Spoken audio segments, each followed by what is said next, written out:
Assalamualaikum warahmatullahi wabarakatuh. Para pemirsa, kenapa ya isu Mansur itu makin lama popularitasnya itu makin berkurang?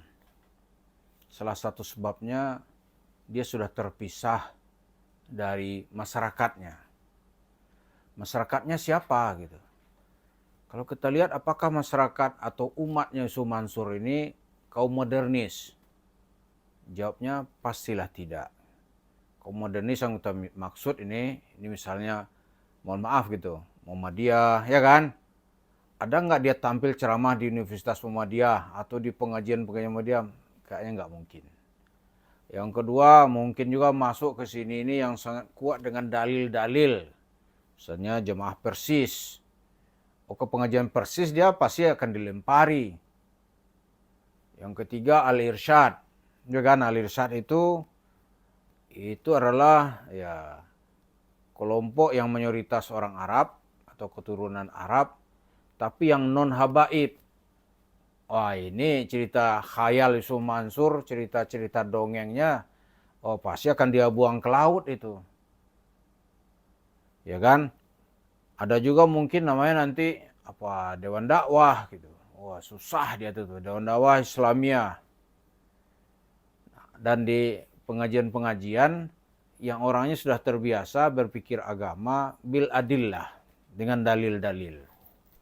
Itu nggak mungkin. Lalu terakhir kita lihat dia dibawa oleh si kumis seolah-olah dia ini bagian dari jamaah Nahdliyin, NU gitu. Tapi belakangan orang-orang NU itu juga sudah menolak atau menutup pintu terhadap Yusuf Mansur. Karena misalnya ya, di kalangan bawah kita, secara pendidikan hanya kelas 2 SMP, kalau sekarang taruhlah dengan program pemerintah wajib belajar 9 tahun, orang dianggap tamat SMP. Tapi ini kan pemahaman agamanya sangat sederhana dan ringkas. Gitu. Tapi begitu dia tertipu atau ceritanya omong kosong yang dia rasakan, gitu, dia juga nggak akan nggak mau dia. Walaupun Yusuf Mansur aneh sudah dikasih rezeki oleh Allah, warung stik sudah lebih 200, orang melihat itu tipu itu gitu. Kemudian TKW kan dia merasa itu uangnya dulu diembat oleh Yusuf Mansur gitu. Ya kan? Dan itu kan tidak perlu data banyak-banyak. Dia secara data mungkin ada kekurangan data karena orang-orang dari pedesaan atau santri-santri atau yang ngaji sudah biasa dengan kiai kan tidak perlu data dia. Dianggap ini benar ini orang, ya kan?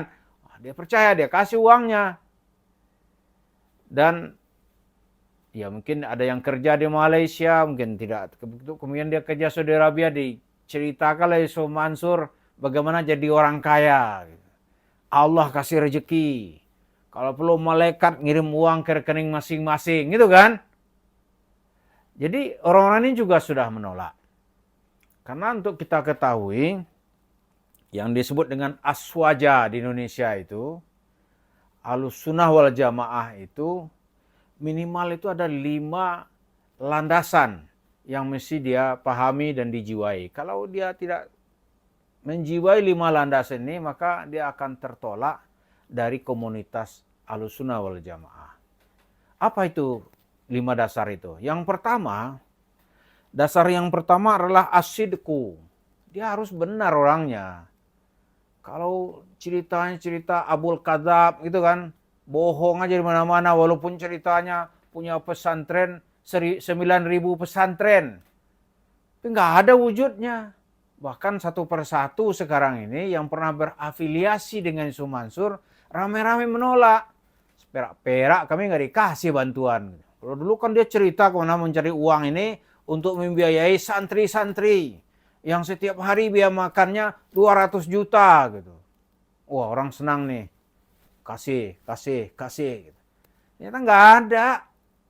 Maka di kalangan warga NU yang lama-lama kan tahu kan, wah ini bukan kita, ini bukan orkid, bukan orang kita.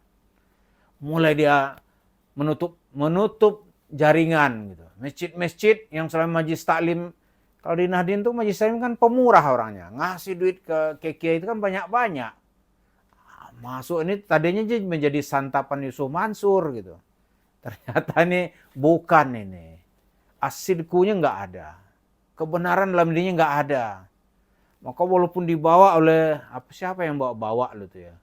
Dia salawatan misalnya nih acara kampanye lu, tapi orang melihat itu bukan dari kami gitu. Maka di jaringan tuh dia sudah nggak ada terputus. Yang kedua, itu dalam nilai aswaja itu harus al-amanah wal wafa bil ahdi. Dia harus yang amanah dan memenuhi janji. Nih, pulang nih TKW dari Hong Kong. Yusuf Mansur penuhi loh janjinya. Tapi memang kena dasarnya nih, memang tujuannya untuk nipu gitu. Ya kan? Ya dia mencari alibi, mana bukti gitu. Itu nggak terbukti, Anda anak di sini. Loh kan lu janjian anak kami sekolah, ya bayar. Loh kok gitu? Bayarnya di depan. Mahalnya menghafal Al-Qur'annya kamen mahalnya. Orang bilang, lah di samping rumah saya ada pesantren ngapal Quran pagi sore, neras Quran gitu kan. Dari pagi, sore, sampai nanti habis Isya. Free, kalaupun bayar dikit aja. Ini udah kita kasih uang di awal, uang kita hilang. Dasar, paling orang gitu kan. Makan itu uang. Yang ketiga, ya, di dalam nilai aswaja itu harus ada al-adalah. Nilai keadilan. Dia harus adil dia itu. Adil dia kepada nasabah-nasabahnya. Kalau ini sekarang di mana-mana dia tuh berkasus. Di Kisah Al-Mansur berkasus. Di pengadilan ini ada tuntutan. Di pengadilan ini ada gugatan. Di mana-mana gitu. Terus kalau nggak ada masalah, masa orang nuntut-nuntut? Iya kan? Masa nuntut? Kayak Zaini misalnya nih. Dia kan ada bukti dia. Cuma sayang oleh pengadilan, itu nggak diperiksa bukti-buktinya. Ini urusan pengadilan agama ini. Padahal di pengadilan umum sudah data-data forensik istilahnya nih. Itu dibahas, benar. Ini orang nih terima duit, melarikan diri, melarikan duitnya gitu. Terus kalau nggak benar misalnya, ngapain Yusuf Mansur ngajak-ngajak damai Zaini dari Arafah gitu. Orang Arafah mikirin haji, dia nggak mikirin perdamaian kemana. Kita cari jalan keluar. Terus jalan keluarnya dia hanya mau ngasih uang yang sedang di-store oleh Zaini 12 tahun yang lalu. Nggak ada lebih, nggak ada apa gitu. Mana mau nih uang bisnis kok. Terus kalau nggak benar, ngapain itu dia ajak-ajak perundingan di bawah meja. Iya kan? Jadi di kalangan Jam'iyah Nahdien, ini orang ini nggak dianggap sudah gitu. Karena bukan bagian dari mereka. Dia zalim ini orang.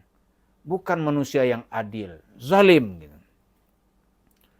Yang keempat dalam nilai aswaja itu juga ada nilai ta'awun. Ta'awun itu artinya ya, kerjasama. Sesuai dengan perintah Al-Quran. Wa ta'awanu alal birri wa taqwa. Wa la ta'awanu alal ithmi wal udwan. Saling membantulah kalian. Ya kan? Wa ta'awanu alal birri wat taqwa. Di dalam kebaikan dan nilai-nilai ketakwaan. Itu jalan yang membawa kita keselamatan lah maksudnya. Dan jangan bekerja sama di dalam hal-hal yang membuat orang itu bermusuhan, ya masuk neraka, celaka dalam hidup. Nah, Yusuf Mansur tiap hari nih pasalnya begini-begini nih. Karena di mana-mana itu dia telah ta'awanu alal ithmi wal udwan. Atas dosa. Di mana-mana dia menimbulkan dosa untuk mendapatkan uang, dia rela berdosa. Akhirnya kalau nggak ada apa, masa Iqbal atau Kiai dari Pleret itu akan bilang maling, kan gitu kan? Masa dia berani ngomong gitu? Ini maling kelas kakap ini. Memang cerita Yusuf Mansur itu bisa dibuktikan bahwa dia mau melakukan itu. Nah, Gus Fuad dari Pleret, saya lupa tadi. Gus Fuad dari Pleret. Dia bilang ini maling nih orang ini. Terus dengan kawan-kawannya pisah semuanya. Dan terakhir dalam nilai-nilai aswaja itu orangnya harus al-istiqamah. Dia harus konsisten. ya kan, konsisten. Lihat itu kiai-kiai di kalangan jamaah Nahdliyin yang hari ini banyak berceramah kemana. Ada nilai konsistennya, nilai istiqomahnya. Jadi tetap mengayomi pengikutnya. Dia nggak ada cerita, kan nggak banyak kita dengar kan, ujung-ujungnya duit, kan nggak ada itu. Ujung-ujungnya digugat di pengadilan gitu. Cuma memang ada kiai-kiai ini secara kulturalnya NU, tapi dia nggak menjiwai nilai aswaja. Ada juga. Nah itulah yang mengekor-ngekor di belakang Yusuf Mansur. Kalau ditanya nih Pak Yai, gimana Pak Kiai? Ini ada orang gunakan uang sedekah, atau uang tabung tanah, atau uang investasi, dia selewengkan, dia bangun warung steak and shake, jumlahnya mungkin ya sampai 100. Gimana Pak Kiai? Wah pertanyaannya salah itu. Ini Kiai yang begini ini ditinggalkan orang nih. Nanya aja boleh apa enggak gitu. Menyelewengkan kerja gitu. Menyelewengkan perjanjian boleh enggak? Dia enggak tahu, enggak sanggup menjawabnya. Kenapa?